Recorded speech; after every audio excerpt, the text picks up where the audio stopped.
bueno, continuemos con el video. Y luego te habla de los sistemas de control de versiones. Ya he hablado antes de los sistemas de control de versiones en el video de frontend, pero un sistema de control de versiones, en este caso el más famoso, que se llama Git, es una manera en que vas guardando los cambios del código a través del tiempo y a través de las diferentes versiones, la 1.0, la 2.0, la 2.2, para que si llegas a cometer un error y necesitas corregirlo, puedas ir hacia atrás en el tiempo y puedas volver a restaurar esos cambios que tenías antes. Esto es muy importante para un desarrollador porque hay momentos en los que haciendo un cambio, haciendo una mejora, lo que haces es introducir un problema y tienes que resolverlo lo más rápido posible y es un montón de código. Entonces lo mejor, en vez de volver a hacer lo que tenías antes porque te puede salir mal, es irse directamente a lo que ya estaba funcionando bien en el pasado. Luego de esto, entonces entran a hablar de las bases de datos. Yo, como te dije, tienes que aprender por lo menos a utilizar una base de datos. Si estás en Node.js, en JavaScript, deberías aprender MongoDB. Pero de resto deberías aprender una base de datos relacional. E incluso si estás trabajando en JavaScript, es muy oportuno que aprendas a utilizar estas bases de datos relacionales, que son lo que mueve al mundo en este momento. Son las más famosas, las más usadas. Existen infinidad de bases de datos. Aquí hablan de PostgreSQL, que es en este momento como la mejor, creo yo. De las SQL está MySQL, está MariaDB, está MS-SQL, que supongo que es de Microsoft, una que es de Oracle. Están en las bases de datos no SQL, hay muchas también. Está por ejemplo MongoDB, CouchDB, RethinkDB ya no se usa tanto, DynamoDB es de Amazon y es una base de datos en la nube. Hay otras bases de datos diferentes, por ejemplo está Redis, pero estas bases de datos no sirven primariamente para crear y guardar tus datos, sino para hacer otro tipo de operaciones, por ejemplo guardarlos temporalmente para que tu backend funcione más rápido. Entonces son cosas extra que sí deberías saber, pero no es primordial. Lo que necesitas saber primero es cómo utilizar una base de datos relacional o en caso de JavaScript, MongoDB. Aquí habla más acerca del tema de las bases de datos, que es un ORM, que son sistemas para manejar de mejor manera las bases de datos, que es ACID, que son una serie de requisitos o de características que tienen algunas bases de datos y que algunas no las tienen y tú tienes que tener en cuenta cuando estás haciendo operaciones, que son transacciones, cuál es el problema de N+1, cómo normalizas una base de datos, qué son los indexes, cómo replicas una base de datos, o sea, la conviertes en dos pedazos que puedan comunicarse entre ellos para poder escalar ese sistema cuando hay muchísimos usuarios, cuáles son las estrategias de sharding, que está relacionado también con lo de escalar, qué es el teorema de CAP, y luego tienes que aprender muchas cosas más. Sí, no sé si notas acá que ya empezamos a hablar sobre cosas teóricas que debes saber. A medida que vas aprendiendo estas cosas, te vuelves una persona que entiende más cómo funcionan estos sistemas, que puede crear sus sistemas, hacer arquitectura de sistemas, puede escalar los sistemas, puede resolver los problemas que vaya surgiendo a medida que va creciendo la cantidad de personas a las que atiendes. Entonces estamos hablando, por ejemplo, del paradigma REST, de qué es un JSON, de cómo se hace la autenticación, de qué es el SOAP. Son diferentes conceptos que debes saber. Por ahora no te preocupes por esto, puedes buscar los conceptos en internet y te los van a explicar más detalladamente, pero es que hay muchos de aquí para abajo y son muchos conceptos que tendría que ponerme a explicar. ¿Qué es caching? Caching es básicamente lo que te dije de Redis. Guardas unos resultados temporalmente para que puedas acceder más rápidos a ellos porque los estás utilizando muy seguido. Necesitas saber algo de seguridad web porque hay muchas personas, hay muchos desarrolladores ahí afuera que no saben nada de seguridad y están haciendo cosas terribles. Cuando se roban los datos de las aplicaciones, cuando hackean un servidor, cuando se roban la información de las bases de datos, todo eso sucede porque la gente no sabe de técnicas básicas, por lo menos de seguridad. Tienes que saber de testing, tienes que aprender. Testing es una de las habilidades que yo recomiendo a un desarrollador saber. Es una de las habilidades que piden las empresas a la hora de contratar un buen desarrollador. Un desarrollador que hace testing es un desarrollador que se asegura que lo que está escribiendo funcione de la manera en que él espera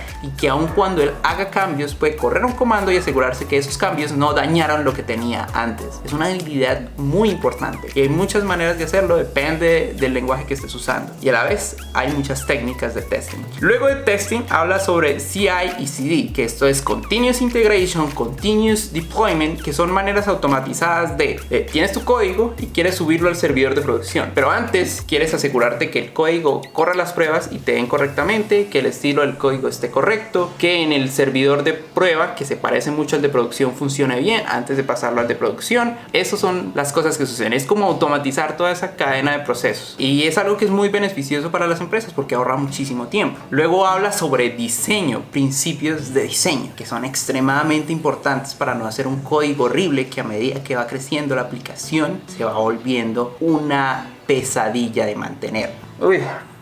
Este conocimiento es muy importante y a mí me gustaría que las personas allá afuera tuvieran un conocimiento por lo menos mínimo de estas cosas y que trataran de construir buen software cuando están trabajando, pero no todos lo hacen. Entonces, relacionado con eso están los patrones de arquitectura, que son diferentes maneras de organizar una app o de dividir una app para que funcione. Y luego de eso hablan sobre los engines de búsqueda. Un engine de búsqueda es cuando tienes que hacer cosas de búsqueda como en Google. Entonces tienes una data y tienes que ponerla en una base de datos y luego poder buscar de ahí por palabras, y que incluso si estás escribiendo mal la palabra puedas encontrar lo que estás buscando.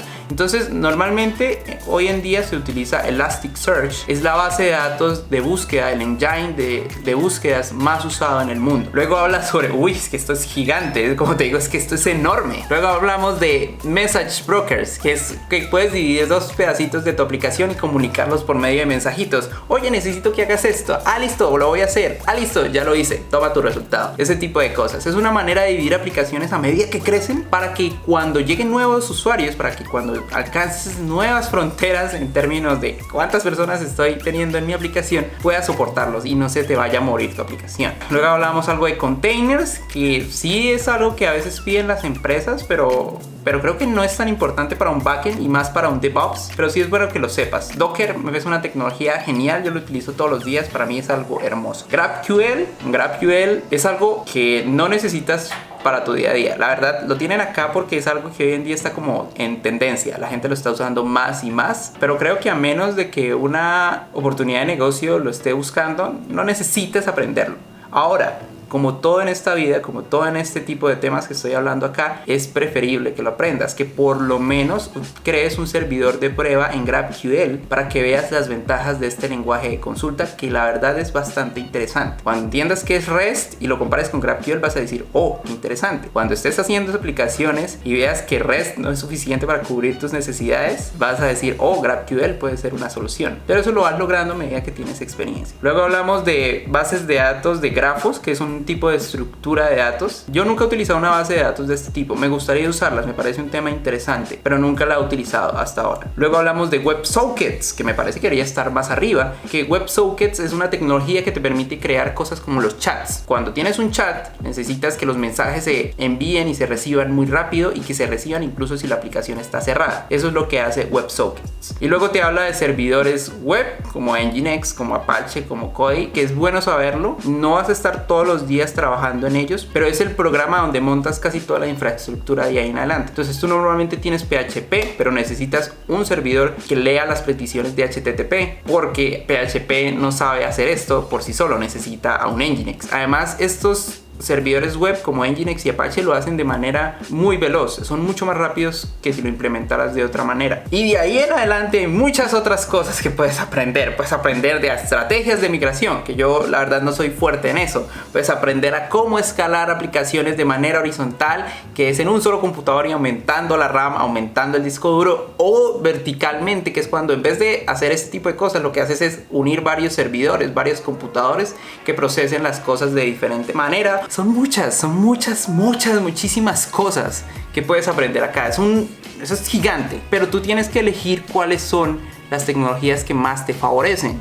¿Cuáles son los puntos críticos que te están evitando en encontrar un mejor trabajo? Por ejemplo, si tú sabes MongoDB, esta base de datos no relacional, y te estás dando cuenta que en tu campo están pidiendo mucho el skill de PostgreSQL, entonces aprende PostgreSQL. Si dices, bueno, es que yo creo que yo estoy llegando ya a un momento en que necesito saber de escalar sistemas, empieza a aprender de escalar sistemas si eso es lo que estás viendo que no te está dejando avanzar. Entonces, aprende las bases que te dije al principio, a medida que vayas aumentando tus skills y a medida que veas que te estás estancando en tus empleos o que no eres capaz de conseguir ese trabajo de tus sueños porque no tienes una o dos skills, empieza a utilizar este mapa para mirar cuáles son las cosas que pueden complementarte. Y bueno, yo creo que con esto ya completamos este video. Espero que les haya gustado, espero que les haya servido. Es una cantidad de información increíble, pero si siguen los consejos del principio yo creo que van a lograrlo. No se preocupen, sí, es un montón, se ve como que asusta, pero no tienen que asustarse porque hay muchísimo empleo y estoy seguro que con pasión y con esfuerzo lo van a lograr. Ahora, díganme qué les pareció este video, comenten, escríbanme, pregunten, díganme qué quisieran que yo implementara en el futuro. Yo quiero implementar este tipo de cosas según lo que las personas quieran ver. ¿Quieres que cree un sistema de autenticación? ¿Quieres ver cómo implementar un sistema de caching? ¿Quieres ver cómo utilizo Elasticsearch para crear búsquedas al tipo Google? Todo ese tipo de cosas me encanta que me escriban, me encanta saber qué es lo que piensan, me encanta saber qué es lo que quieren. Muchísimas gracias por haber llegado hasta el final de este video, a pesar de que estuvo largo, a pesar de que es denso, y espero que nos veamos en un próximo video. Chao, chao.